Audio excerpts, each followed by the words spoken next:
या देवी सर्वभूतेषु मां ब्रह्मचारिणी रूपेण संस्थिता नमस्तस्यै नमस्तस्यै नमस्तस्यै नमो नमः। आज नवरात्रि का दूसरा दिन है और आज नवदुर्गा की दूसरी शक्ति मां ब्रह्मचारिणी की पूजा उपासना की जाएगी। तो आइए बड़ी ही श्रद्धा और प्रसन्नचित मन से इन कथाओं को सुनाते हैं। वीडियो के अंत में आप श्री दुर्गा चालीसा का पाठ भी सुन सकेंगे और साथ ही आरती भी सुनेंगे। तो एक बार प्रेम पूर्वक बोलिए ओमकारा शेरावाली का बोल सच्चे दरबार की जय। जय अम्बे माँ। माता ब्रह्मचारिणी दाहिने हाथ में जप की माला और अपने बाएं हाथ में कमंडल धारण करती है। अपने पूर्व जन्म में जब यह हिमालय के घर में पुत्री के रूप में उत्पन्न हुई थी, तब नारद जी के उपदेश से इन्होंने भगवान शंकर जी को पति के रूप में प्राप्त करने के लिए अत्यंत ही कठिन तपस्या की थी। इस कठिन तपस्या के कारण इन्हें तपचारिणी अर्थात ब्रह्मचारिणी नाम दिया गया। माता रानी ने अपनी तपस्या के दौरान 1000 वर्षों तक केवल फल, फूल और मूल खाकर ही व्यतीत करे और 100 वर्षों तक केवल शाक पर ही जीवन निर्वाह किया। कुछ दिनों तक कठिन उपवास रखते हुए देवी ने खुले आकाश के नीचे वर्षा और धूप के भयानक कष्ट सहे। इस कठिन तपस्या के पश्चात 3000 वर्षों तक केवल जमीन पर टूटकर गिरे हुए बेलपत्रों को खाकर ही वे भगवान शिव की आराधना करती रही। इसके बाद उन्होंने सूखे बेलपत्रों को भी खाना छोड़ दिया और कई हजार वर्षों तक वे निर्जल और निराहार रहकर तपस्या करती रही। पत्तों को भी खाना छोड़ देने के कारण उनका एक नाम अपर्णा पड़ा है।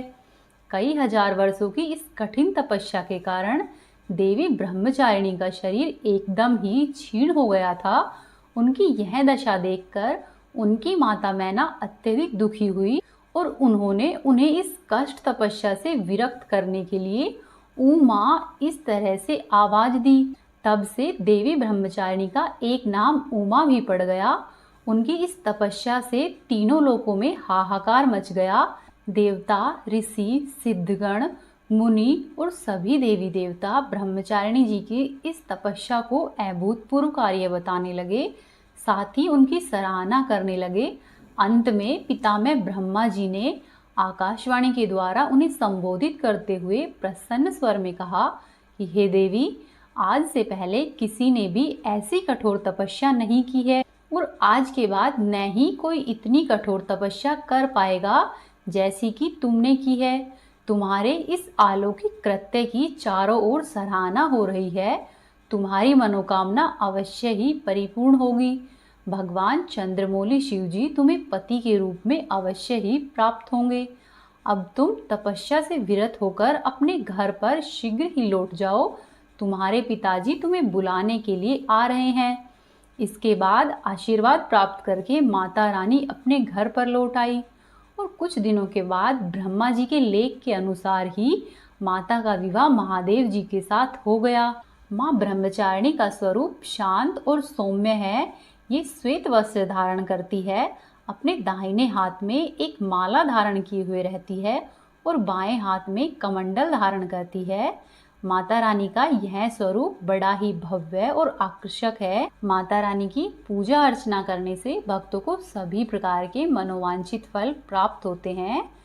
अब आप सुनिए माता रानी की भक्त तारा देवी की बड़ी ही सुंदर कथा। एक बार की बात है, एक राजा था। राजा का नाम स्पर्श था। वह राजा माँ भगवती का पुजारी था। दिन रात वह महामाई की पूजा किया करता। माँ ने भी उसे राजपाट, धन दौलत, ऐशो आराम के सभी साधन दिए थे। कमी थी तो सिर्फ उसके यहाँ पर कोई संतान नहीं थी। राजा को यही गम दिन और रात सताता रहता। वो माँ से यही प्रार्थना करता रहता था कि माँ मुझे एक संतान दो ताकि मैं भी संतान का सुख भोग सकूं। मेरे पीछे भी मेरा नाम लेने वाला कोई हो जिसके कारण मेरा वंश भी चलता रहे। माँ ने उसकी पुकार सुन ली। एक दिन माँ ने राजा के सपने में आकर उसे दर्शन दिए और कहा कि हे राजन, मैं तेरी भक्ति से प्रसन्न हूँ और तुझे वरदान देती हूँ कि तेरे घर में 2 कन्याएं जन्म लेंगी। कुछ समय के बाद राजा के घर में एक कन्या ने जन्म लिया। तब राजा ने अपने राज दरबारियों को बुलाया। पंडितों व ज्योतिषियों को बुलाया और बच्ची की जन्म कुंडली तैयार करने का हुक्म दिया। पंडित तथा ज्योतिषियों ने उस बच्ची की जन्म कुंडली तैयार की और कहा कि हे राजन, यह कन्या तो साक्षात देवी लक्ष्मी है। जहाँ भी यह कन्या कदम रखेगी वहाँ पर खुशियाँ ही खुशियाँ होगी। हे राजन, यह कन्या देवी भगवती की पुजारिन भी होगी। तब राजा ने उस कन्या का नाम तारा रखा। थोड़े समय के बाद राजा के घर में वरदान के अनुसार ही एक और कन्या ने जन्म लिया। वह दिन मंगलवार का दिन था। जब पंडितों और ज्योतिषियों ने जन्म कुंडली तैयार की तो वे सभी उदास हो गए। राजा ने उनकी उदासी का कारण पूछा तो वे कहने लगे कि महाराज, यह कन्या आपके लिए शुभ नहीं है। राजा ने उदास होकर ज्योतिषियों से पूछा कि मैंने ऐसे कौन से बुरे कर्म किए हैं कि जो इस कन्या ने मेरे घर में जन्म लिया है। उस समय ज्योतिषियों ने अपनी ज्योतिष विद्या लगाकर राजा को बताया कि हे राजा, ये दोनों कन्याएं जिन्होंने आपके घर में जन्म लिया है, पिछले जन्म में राजा इंद्र की अप्सराएं थी। इन्होंने सोचा कि हम भी मृत्युलोक में भ्रमण करें तथा देखें कि मृत्युलोक पर किस तरह से लोग रहते हैं। दोनों ने मृत्युलोक पर आकर एकादशी का व्रत रखा। बड़ी बहन का नाम तारा था और छोटी बहन का नाम रुकमन था। बड़ी बहन तारा ने अपनी छोटी बहन से कहा कि रुकमन, आज एकादशी का व्रत है, हम लोगों ने आज भोजन नहीं खाना। तू ऐसा कर, बाजार जा और बाजार से फल लेकर आ। रुकमन अपनी बहन के कहे अनुसार बाजार से फल लेने के लिए गई। वहां पर उसने मछली के पकोड़े बनते हुए देखे। उसने अपने पैसों से तो पकोड़े खा लिए तथा अपनी बड़ी बहन तारा के लिए फल लेकर वापस घर पर आ गई। फल उसने तारा को दे दिए। तब उसकी बहन तारा ने पूछा कि रुकमन, तू अपने लिए फल क्यों नहीं लाई? तो रुकमन ने बताया कि दीदी, मैंने अपने पैसों से मछली के पकोड़े खा लिए हैं। उसी वक्त उसकी बड़ी बहन तारा क्रोधित हुई और उसे श्राप दिया कि रुकमन, आज तूने एकादशी के दिन मांस खाया है, तूने नीचों वाला कार्य किया है। जा, मैं तुझे श्राप देती हूँ कि तू नीच की योनि में पैदा होगी। छिपकली बनकर सारी उम्र कीड़े मकोड़े ही खाती रहेगी। वहीं उसी शहर में एक ऋषि गुरु गोरख अपने शिष्यों के साथ रहते थे। उनके शिष्यों में एक चेला बड़े ही तेज स्वभाव का तथा घमंडी था। एक दिन वो घमंडी शिष्य पानी का कमंडल भरकर खुले स्थान में एकांत में जाकर तपस्या करने के लिए बैठ गया।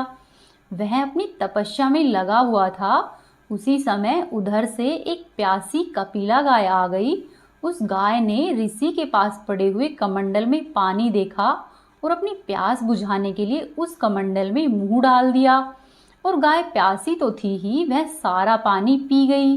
जब कपिला गाय ने पानी पीकर कमंडल से मुंह बाहर निकाला तो खाली कमंडल की आवाज सुनकर उस ऋषि की समाधि टूट गई। उस ऋषि ने देखा कि गाय ने सारा पानी पी लिया है। ऋषि ने गुस्से में आकर उस कपिला गाय को बहुत बुरी तरह से चिमटे से मारा। ऋषि ने गाय को इतना मारा कि वह गाय लहूलुहान हो गई। यह खबर जब गुरु गोरख को मिली तब उन्होंने कपिला गाय की हालत देखी और उन्होंने ऋषि को बहुत बुरा भला कहा। साथ ही उस वक्त उसे अपने आश्रम से बाहर निकाल दिया। गुरु गोरख ने गाय माता पर किए गए इस पाप से छुटकारा पाने के लिए कुछ समय के बाद एक यज्ञ का आयोजन करवाया। इस यज्ञ का पता गुरु के उस दुष्ट शिष्य को भी लग गया और उसने सोचा कि अपने अपमान का बदला लेने का यह अच्छा समय है। नियत समय पर यज्ञ शुरू हो गया और यज्ञ वाले दिन भोजन भी रखा गया। साथ ही भोजन में कई तरह के पकवान बनाए गए। गुरु के उस चेले ने एक पक्षी का रूप धारण किया और अपनी चोंच में एक सर्प को लेकर भंडारे में प्रसाद के रूप में बन रही उस खीर में फेंक दिया, जिसका कि किसी को भी पता नहीं चला। वहीं पर एक छिपकली, जो कि पिछले जन्म में तारा देवी की छोटी बहन रुकमन थी तथा अपनी बहन के श्राप को स्वीकार करने पर वह छिपकली बनी थी, उसने सर्प का भंडारे के प्रसाद में गिरना देख लिया। उसे त्याग और परोपकार की शिक्षा अभी तक याद थी। वह भंडारा होने तक घर की दीवार पर चिपकी हुई समय की प्रतीक्षा कर रही थी। कई लोगों के प्राण बचाने के लिए उस छिपकली रूपी रुक्मण ने अपने प्राण न्यौछावर करने का मन ही मन निश्चय किया। अब प्रसाद की वह खीर भंडारे में दी जाने वाली थी। बांटने वाले लोग आए और वो खीर को जैसे ही लेकर जाने लगे, तब उनकी आंखों के सामने वह छिपकली दीवार से कूदकर कढ़ाई में जा गिरी। नादान लोग छिपकली को भला बुरा कहते हुए खीर की उस कढ़ाई को खाली करने लगे। जब कढ़ाई को खाली किया तो उसके तले में उन्होंने मरे हुए सांप को देखा। तब सबको मालूम हुआ कि छिपकली ने अपने प्राण देकर उन सबके प्राणों की रक्षा की है। वहां पर उपस्थित सभी सज्जनों, ऋषि मुनियों तथा अन्य सभी लोगों ने देवताओं से उस छिपकली के लिए प्रार्थना की कि हे प्रभु, इसे सब योनियों में उत्तम योनि अर्थात मनुष्य जन्म प्राप्त हो तथा अंत में वह मोक्ष को प्राप्त करे। वहीं तीसरे जन्म में वह छिपकली राजा स्पर्श के घर में दूसरी कन्या के रूप में जन्मी थी। दूसरी बहन तारा देवी ने फिर मनुष्य जन्म लेकर तारामती नाम से अयोध्या के प्रतापी राजा हरिश्चंद्र के साथ विवाह किया। राजा स्पर्श ने ज्योतिषियों से यह कुंडली बनवाई। ज्योतिषियों ने राजा को बताया कि कन्या आपके लिए हानिकारक सिद्ध होगी, इसके शकुन ठीक नहीं है, इसीलिए आप इसे मरवा दीजिए। तब राजा बोले कि लड़की को मारने का पाप बहुत बड़ा है, मैं उस पाप का भार सहन नहीं कर सकूंगा। तब ज्योतिषियों ने विचार करके राजा को राय दी, हे राजन, आप एक लकड़ी के संदूक में ऊपर से सोना, चांदी इत्यादि जड़वा दे, फिर उस संदूक के भीतर लड़की को बंद करके नदी में प्रवाहित कर दीजिए। सोने चांदी से जड़ा हुआ संदूक अवश्य ही कोई लालच से निकाल ले और आपकी कन्या को भी पाल लेगा। इस प्रकार से आपको पाप नहीं लगेगा। राजा ने ज्योतिषियों के कहे अनुसार ही किया और नदी में बहता हुआ वह संदूक काशी के समीप एक भंगी को दिखाई दिया। उस संदूक को भंगी ने नदी से बाहर निकाला।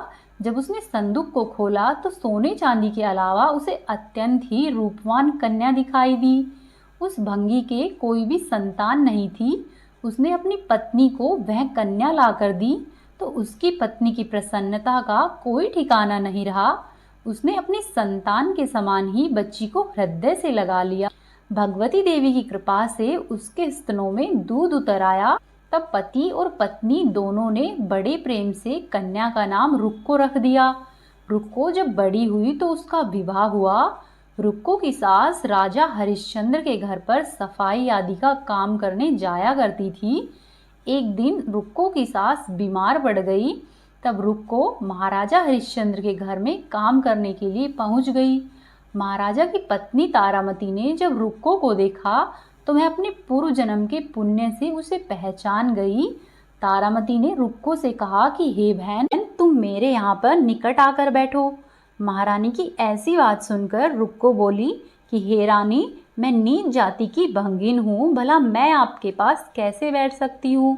तब तारामती ने कहा कि बहन, पूर्व जन्म में तुम मेरी सगी बहन थी। एकादशी का व्रत खंडित करने के कारण तुमने छिपकली योनि में जन्म लेना पड़ा था। जो हो गया सो हो चुका है। अब तुम अपने इस जन्म को सुधारने के लिए उपाय करो तथा भगवती वैष्णो माता की सेवा करके अपने जन्म को सफल बनाओ। यह सुनकर रुक्को को बड़ी प्रसन्नता हुई और उसने उपाय पूछा। तब रानी ने बताया कि वैष्णो माता सब मनोरथों को पूरा करने वाली है। जो लोग श्रद्धा पूर्वक माता का पूजन व जागरण करते हैं, माता रानी उनकी सभी मनोकामनाएं पूर्ण करती है। रुक्को ने प्रसन्न होकर माता की मनोती करते हुए कहा कि हे माता, यदि आपकी कृपा से मुझे एक पुत्र प्राप्त हुआ तो मैं भी आपका पूजन व जागरण करवाऊंगी। माता रानी ने रुक्को की हुई प्रार्थना स्वीकार कर ली। फलस्वरूप 10वें महीने में उसके गर्भ से एक अत्यंत ही सुंदर बालक का जन्म हुआ। परंतु दुर्भाग्यवश रुक्को को माता का पूजन और जागरण करवाना ध्यान नहीं रहा। जब वह बालक 5 वर्ष का हुआ तो एक दिन उसे चेचक निकल आई।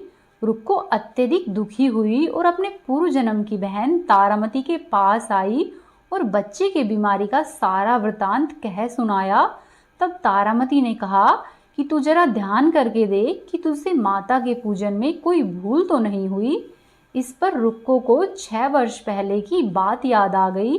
रुक्को ने अपना अपराध स्वीकार कर लिया। उसने फिर मन ही मन निश्चय किया कि बच्चे को आराम आने पर मैं जागरण अवश्य ही करवाऊंगी। ऐसा सोचकर वह अपने घर के लिए चली गई।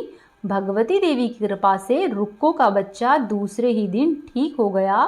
तब रुक्को ने देवी के मंदिर में जाकर पंडित जी से कहा कि मुझे अपने घर पर माता रानी का जागरण करवाना है, इसीलिए आप मंगलवार को मेरे घर पर पधार कर मुझे कृतार्थ करें।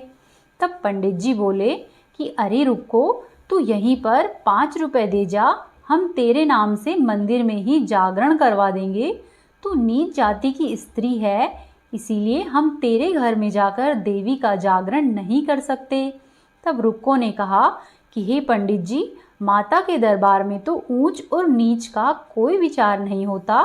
माता रानी तो सभी भक्तों पर समान रूप से कृपा करती है, इसीलिए आपको भी कोई ऐतराज नहीं होना चाहिए। रुक्को की इस बात पर पंडितों ने आपस में विचार विमर्श किया और विचार विमर्श करके रुक्को से कहा कि रुक्को, यदि महारानी तुम्हारे घर पर जगराते में पधारे तब ही हम लोग भी आ जाएंगे। यह सुनकर रुक्को महारानी के पास गई और उससे सब वृतांत कह सुनाया। तारामती ने जागरण में सम्मिलित होना सहर्ष स्वीकार कर लिया। फिर रुक्को मंदिर में गई और उसने पंडितों को सारी बातें कह सुनाई कि महारानी जागरण में अवश्य आएगी। ऐसा सुनकर पंडितों ने भी जागरण के लिए हाँ कर ली। जिस समय रुक्को पंडितों से यह कहने के लिए गई थी कि महारानी जी जागरण में आवेगी, उस समय सैन नाई वहां पर था। उस नाई ने सब बातें सुन ली और जाकर महाराजा हरिश्चंद्र को इसकी सूचना दी। राजा को सैन नाई की बात पर विश्वास नहीं हुआ कि महारानी भंगियों के घर पर जागरण में कैसे जा सकती है।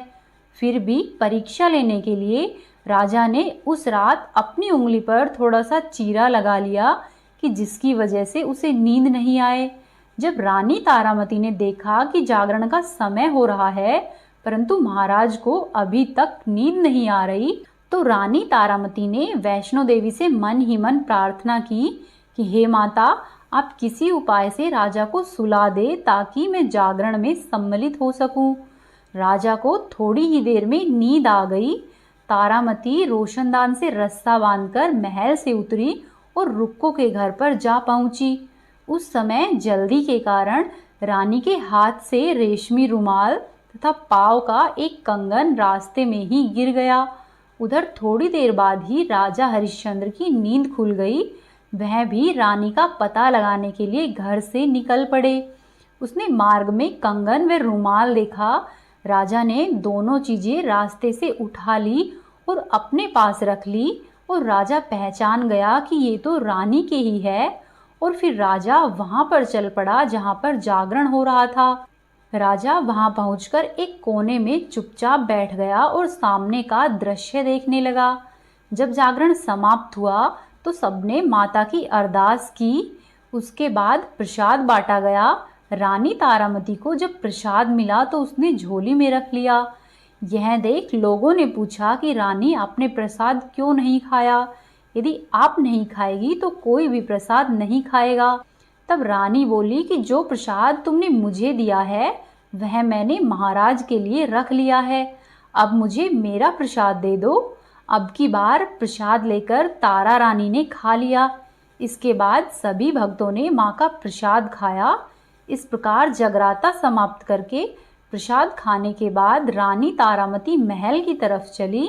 तब राजा ने आगे बढ़कर रास्ता रोक लिया और कहा कि हे रानी, तुमने नीच के घरों का प्रसाद खाया है और अपने धर्म को भ्रष्ट कर लिया है। अब मैं तुम्हें अपने घर में कैसे रखूं? तुमने तो कुल की मर्यादा व प्रतिष्ठा का भी ध्यान नहीं रखा।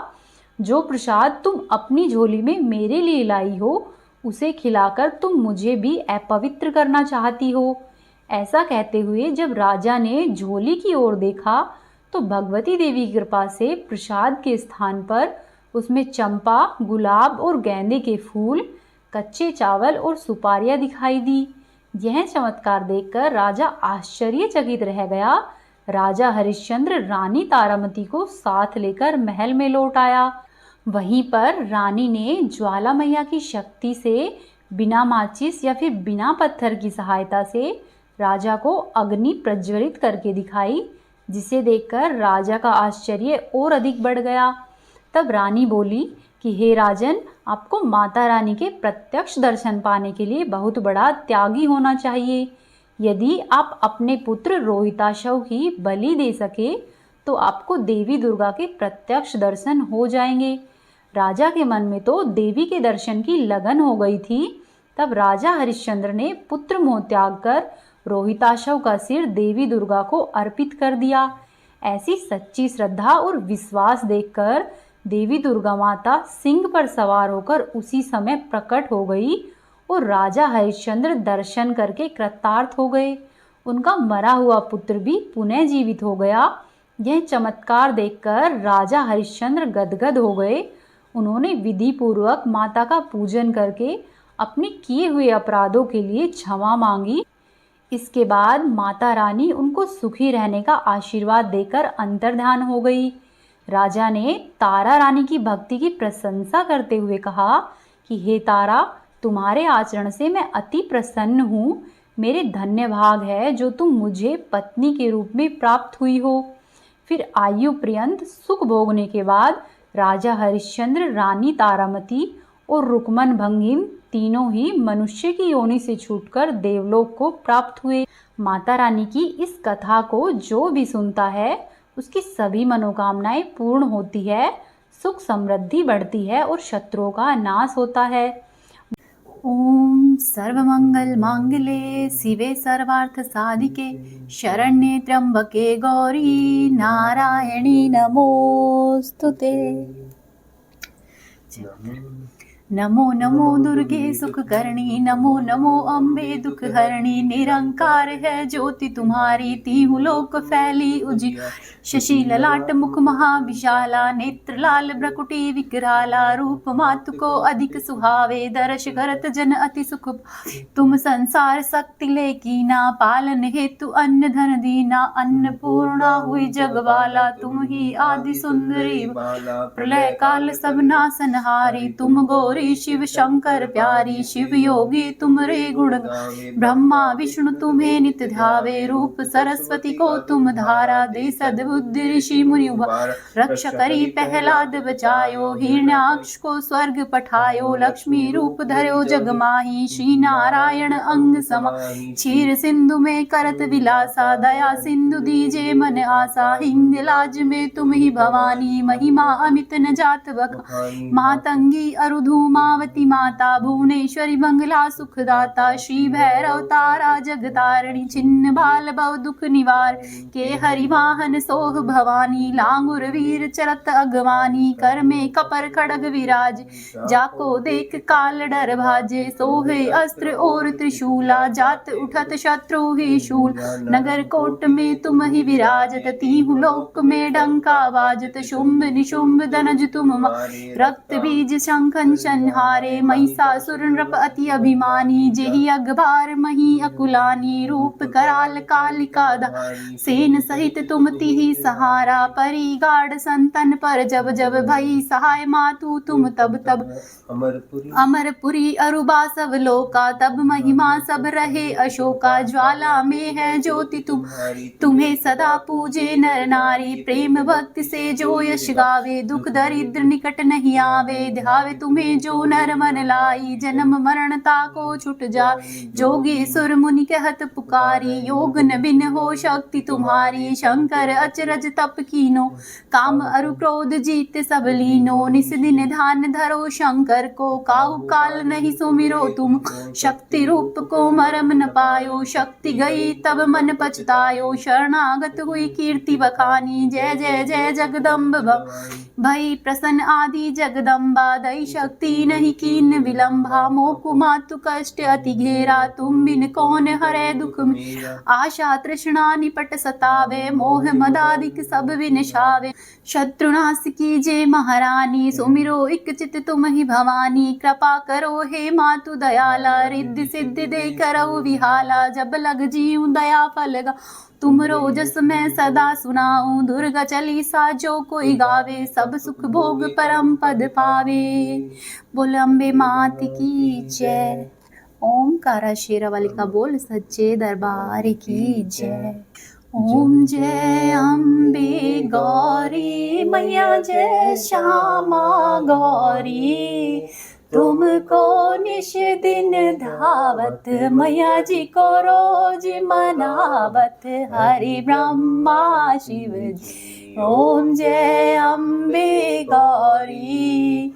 मांग सिंदूर विराजत, टीको मृग मद को, मैया टीको मृग मद को। उज्जवल से दो नैना, निर्मल से दो नैना, चंद्रवदननी को। ओम जय अम्बे गौरी। कनक समान कलेवर, रक्तांबर राजे, मैया रक्तांबर राजे। रक्त पुष्प गल माला, रक्त पुष्प गल माला, कंठन पर साजे। ओम जय अम्बे गौरी।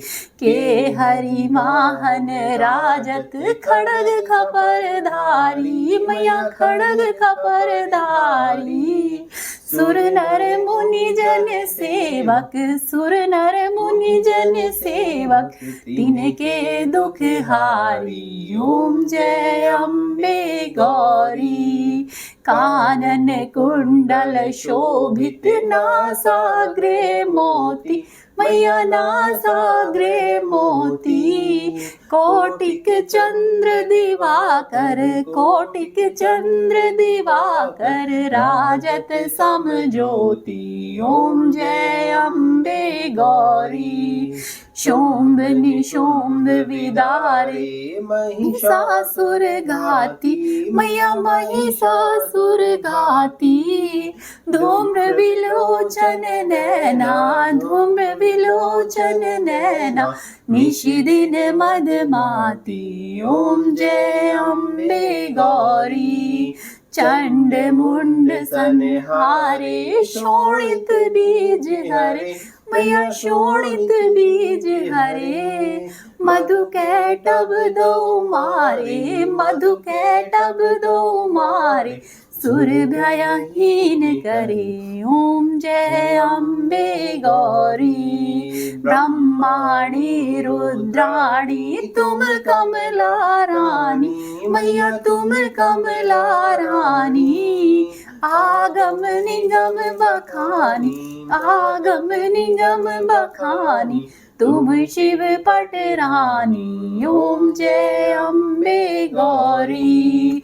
64 योगिनी गावत, नृत्य करत भैरो, मैया नृत्य करत भैरू। बाजत ताल मृदंगा, बाजत ताल मृदंगा, और बाजत डमरू। ओम जय अम्बे गौरी। तुम ही जग की माता, तुम ही हो भरता, मैया तुम ही हो भरता। भक्तन के दुख हरता, भक्तन के दुख हरता, सुख संपत्ति करता। ओम जय अम्बे गौरी। भुजाचार्य अति शोभित, वर मुद्राधारी, मैया वर मुद्राधारी। मनवांछित फल पावत, मनवांछित फल पावत, सेवक नर नारी। ओम जय अम्बे गौरी। कंचन थाल विराजत अगर कपूर बाती, मैया अगर कपूर बाती। श्रीमाल के तुम राजत नगर कोट में विराजत, कोटि रतन ज्योति। ओम जय अम्बे गौरी, माँ अम्बे जी की आरती जो कोई नर गावे, मैया प्रेम सहित गावे।